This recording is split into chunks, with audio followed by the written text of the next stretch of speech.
энергочистка деген нәрсе, бұл мен жын байлайтын адаммын, бақсымын.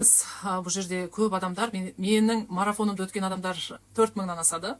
4000 адам 3 жылдың ішінде тазарту өтіп, емдік сеанстарды өтіп, өздерінің баяғыдан 30-40 жылғы жындар шығып жатыр, 30-40 жыл бұрын істелінген дуалар кетіп жатыр. Бұның бәрі онлайн, осы парақшадан көрсеңіздер болады.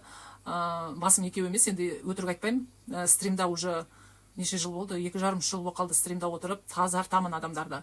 Жынды қашықтықтан байлай алатын бақсының бірі дейін ба, ең бірінші бақсы дейін ба, енді өздеріңіз білесіздер, мен жын байлаймын. Көп адамдар өтті, күйеуге шыға алмай жүрген қыздар, енді кейбіреулерінде кісен болады, кейбіреулерінде жолы жабық тұрады, қарғыстар болады, родовые проклятия деген нәрсе болады. Сол қарғыстың өзі адамның жолын жауып тастайды. Қарыздан шыға алмай жатсаңыз, осы марафонды өтіп, адамдар өздерінің кредиттарын жауып тастаған, полный погашение, досрочное погашение деген ондай нәрсе көп. Немереңіз сөйлемесе, немереңіздің анасы тазарыну керек. Бірінші, надо чиститься матери. Это очень влияет, энергетика матери влияет на ребенка. Сол үшін бірінші анасын тазарту керек. Марафон дегеніміз бұл 12 күндік жүгіретін марафон емес, ем тазарту марафоны. Ем тазарту марафонында сіздер өздеріңізді емді қабылдап, сол жынның бәрі сол марафонда кетеді. Осы недавно не болған? Коуч, психотерапевт, психолог, парапсихолог, 30 жылдық тәжірибесі бар ханым марафонға келіп өтті. Өзі бақсы. $200 болады Зуля. 12 күндік марафон $200. Потому что мен доллармен айтқаным, әлемнің бәр жерден қатысады. Қырғызстанда, Америкада, Европада бәр жерден қатысады адамдар. Сол үшін осы бәріне түсінікті болу үшін осындай. Енді долларды бүгінгі курспен өздеріңіз аударып аласыздар. Энергообмен обязательно жіберу керек. Донат деген нәрсені білесіздер ма? Бесплатно, бесплатит. Надо оплачивать за каждую чистку, за лечение. Сол үшін осы парақшадағы номерге өткен кезде ана стакандағы суды қарасаңыздар, өте көп не болады. Пузырек деген энергочистка деген даңғырламен сіздердің ауруларыңызды тазалаймын. Когда я начну камлать, надо глаза закрывать и все внимание спуститься сознанием в свою сердечную чакру. Кто не умеет, надо дышать, очень глубоко дышать и следить просто за своим дыханием. Тогда у вас мыслемешалка останавливается, и вы наблюдаете за собой. Не надо смотреть на меня, за собой наблюдайте. У вас будут ощущения жара, может кто-то почувствовать холод, у кого-то будут мурашки, у кого-то слезы будут, у кого-то может рвота открыться, у кого-то могут быть судороги. Но это все не страшно, это таким образом выходят ваши сущности. Не обязательно, всех поименно мы не знаем, всех своих предков.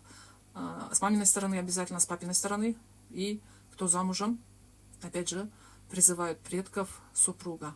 На суставы, на костную систему. У кого больные суставы, грыжи позвоночника, тазобедренные, плечевые суставы, у кого свежие переломы, ушибы, вывихи, обязательно участвуйте в этой чистке. Репост жасап, обязательно осы чисткаға қатысаңыздар, гипсті бір-екі күнде шешіп тастайсыздар. Ондай тәжірибе болған, былтыр алдыңғы жылы осындай чистканы өткен адамдардың сүйектері тез бітіп кеткен. Перелом, я именно про переломы говорю. Грыжи позвоночника тоже выпрямляются, исцеляются, горбатые выпрямляются, осанкам, как у королевы деп, көп айтатын нәтижелер, пікірлер бар, солны қарасаңыздар болады. Ол телеграм-каналда, жабық телеграм-каналда болады, соған кірсеңіздер болады, достар.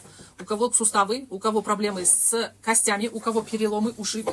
Если вы хотите исцелиться быстро, можете зайти на эту чистку. Бұл чистка 30 000 теңге тұрады негізі, кіріп емделіп алыңыздар, өте мықты. Енді осы жерден көресіздер ғой, енді ең бірінші келіп отырған адамдар может даже и не поверят, но менімен жүрген адамдар уже 3,5-4 жыл осы стримда қарап емделіп жүрген адамдар көп. Много мурашки на руках. Ләззат, сандуғаш ұйқым келді дейді. Енді түн ішінде ұйқы келеді. Негіз бар ғой, ұйықтатып тастайды. Марафон алған кісілерді көбінде жындары дәу болады да. Сол жынның шыққанын көрсетпеу үшін адам сеанс кезінде ұйықтатып тастайды. Не үшін? Енді біздің аруақтар заботятся о нас, как о своих потомках, как о своем ребенке. Из-за этого бізде ұйықтап тастайды. Ең бірінші марафон өтетін адамдар көбінесе ұйықтап сеансты қабылдайды. Содан кейін олар тазалана бастағаннан кейін, негіз бар ғой, каждый қазақтың өзінің қасиеті болады. Қасиеті бар адамдар көздері ашыла бастайды. Третий глаз дейміз ғой енді, ана яснознание, ясновидение, ясночувствование, все начинает открываться. Ясночувствование, мысалы үшін мен мына экранның мына жағында отырып, любой адамның жыны болса, жаман иістер болса, соны сезіп қоямын. Яснослышание, это тоже, когда мы разговариваем с джинами, мен қара бақсымын, это правда, что мы разговариваем с джинами, мы разговариваем с аруахами, мы их слышим, яснослышание из-за этого открывается. Қара бақсы деген бұл жаман, қара деген енді черный маг емес, қара бақсы деген ана қара аруақ қонды деген сөз. Соны біліп қойыңыздар, приворот, дуа, порча деген нәрсе мен вообще істемеймін. Мен наоборот сондай нәрселерді кетіремін, жоямын, алып тастаймын. Неше түрлі жындар болады, некротический бывает, привязки, кладбищенский ана нелер, порчалар жасайды ғой, кладбищеға барып нелерді, жындарды байлап қояды адамға, аяқтарына кісен салып қояды, қолдарына кісен салып қояды, кейбіреулерінде ошейник болады, соның бәрін шешеміз. Мен аруақтармен де жұмыс істеймін, жындармен де жұмыс істеймін.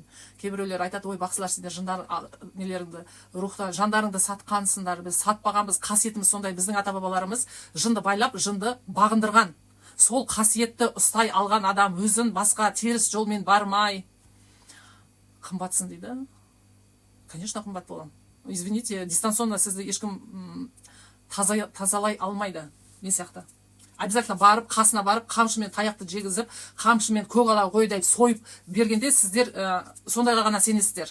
Я без қамшы могу выводить этих джинов. Кішкентай балалар көреді.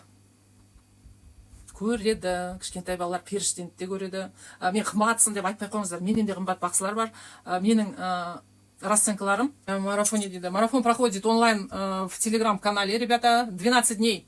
За 12 дней вы получаете 30 сеансов. Это все сеансы чистка идет и лечение. Есть такие результаты: опухоль мозга, именно микроаденома гипофиза. Человек готовился к операции, отменили операцию после марафона. Рак крови. Ну там был кассет. Кассет қысқанда у вас и рак может быть. И такие заболевания аутоиммунные могут быть, если вы вовремя кассетті қабылдамасаңыздар, сөйтіп қысып тастайды, аурумен өлтіріп тастайды. Понимаете, да? Өлмей тұрғанда сол кассетті қабылдау керек.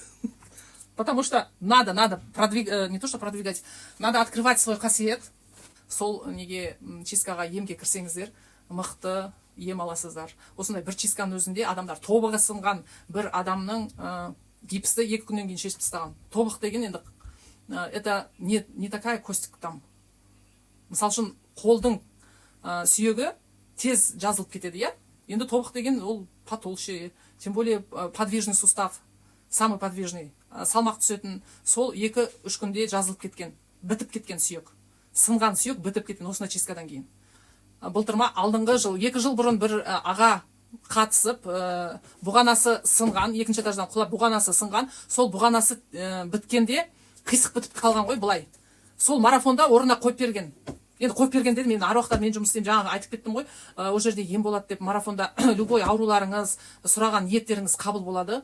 Ол жерде енді мощные силы приходят вам на помощь.